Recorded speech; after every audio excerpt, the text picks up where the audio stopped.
Au Togo, le président du Conseil des ministres a prononcé son discours sur l'état de la nation.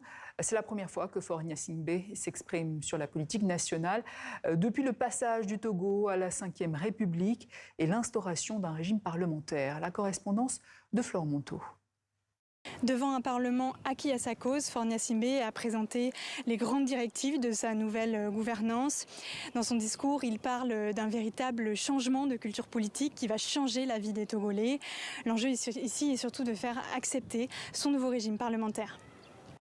Fidèle à l'esprit de la réforme, l'action de mon gouvernement s'organisera autour de 3 axes majeurs. La protection des Togolais, la souveraineté du Togo et son rayonnement diplomatique. C'est la responsabilité de protéger. La consolidation républicaine, la cohésion nationale et la décentralisation. C'est la volonté de rassembler. Et le développement économique et social, c'est l'ambition de transformer. Pas d'annonce concrète, mais de grandes directives ont été données sur la menace djihadiste dans le nord du pays. Faure Gnassingbé veut intensifier sa stratégie de défense. On sait qu'il était par exemple en Russie récemment, avec qui des accords ont été signés. Il insiste aussi sur la souveraineté du Togo et une voix africaine forte, alors que va s'ouvrir la semaine prochaine le sommet panafricain de Lomé.